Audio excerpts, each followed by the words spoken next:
ಸುಂದರ ಎನ್ನುವ ಹೆಸರು ಸೂಕ್ತ. ಒಂದು ಊರಿನಲ್ಲಿ 10 ಜನ ಸುಂದರ ಎನ್ನುವರು ಇರ್ತಾರೆ. ಅವರಲ್ಲಿ 9 ಜನ ನೋಡ್ಲಿಕ್ಕೆ ನನ್ನ ಹಾಗೆ ಚಂದ ಇರ್ತಾರೆ. ಆದ್ರೂ ಒಂದು ಅವರೆಲ್ಲವರ ಮೂಗೆನ್ನೂರು ತೋತಾಪುರಿ ಮಾವಿನಕಾಯಿ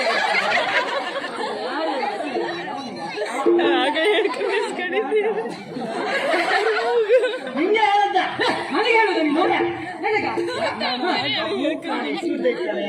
ಉದ್ದ ಮೂಲ ಲಕ್ಷಣ ಯಾರು ಹೇಳಿದ ಅಪ್ಪ ಹಾಗಾಗಿ ಹೇಳ್ತಿದ್ರು. ಸರಿ ಎಂತೆಲ್ಲ ಹೇಳ್ಬೇಡ.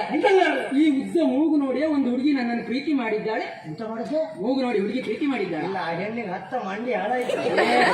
ಇಲ್ಲದೆ ಹೋದ್ರು ಮೂಗು ನೋಡಿ ಪ್ರೀತಿ ಮಾಡುದ? ಮತ್ತೆ ಅಂತ ಮನಸ್ಸು ನೋಡ್ಬೇಕು ಮಾಡುವ. ಅದೇ ಪ್ರಕರಣದಲ್ಲಿ ನನ್ನ ಕೆನ್ನೆ ಒಂದು ಕೆಂಪಾಯ್ತಾ? ನೀ ಎಲ್ಲಾರು ಕೆಂಪು ಅವನ ಕೆನ್ನೆ ಕೆಂಪಾಯ್ತು. ಯಾಕೆ? ಮುಗೆ ಕಾಣ ನೋಡ ಅವನ ಗುಂಬಳಕಾಯಿ ಕೊಟ್ಟಾಗ ಒತ್ತಿ ಒಂದ್ ಕೆಲಸ ಮಾಡ, ಆ ಮೂಗು ಎಲ್ಲಿ ಉಂಟು ಅಂತ ಗೊತ್ತಾಗುದಿಲ್ಲ. 1 ಕಪ್ಪು ಗೆರೆ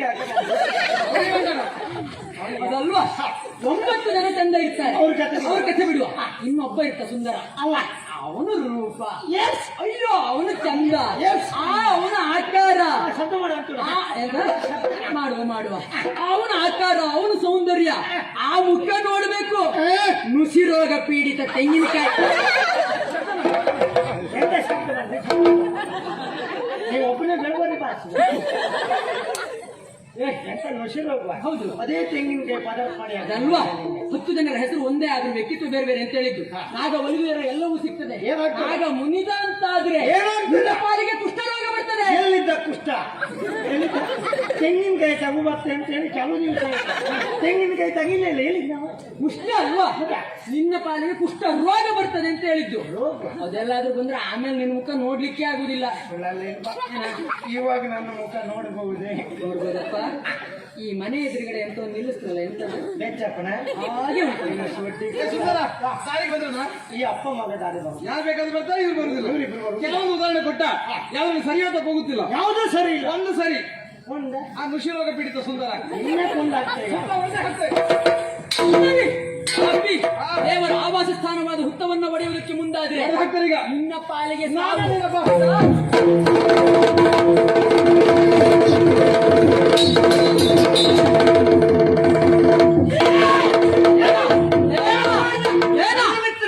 ಹೌದು ಹೊಡಿತೇನೆ. ನನ್ನ ಮಿತ್ರ ಓಡಿ ಹೋದ. ಹೌದು ಓಡಿದ್ದಾನೆ. ಅವ ಓಡಿ ಹೋದ್ರೆ ಏನು?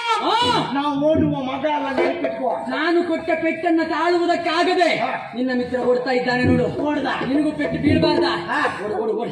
ಸುಮ್ಮನೆ ಪೆಟ್ಟಿನ ಸಾಯ್ಬೇಡ. ಓಡುವ ಮಗ ಅಲ್ಲ. ಓಡುವುದೇ ಇಲ್ಲ. ಮತ್ತೇನು ಮಾಡ್ತೆ? ನಾನು ನಡ್ಕೊಂಡೆ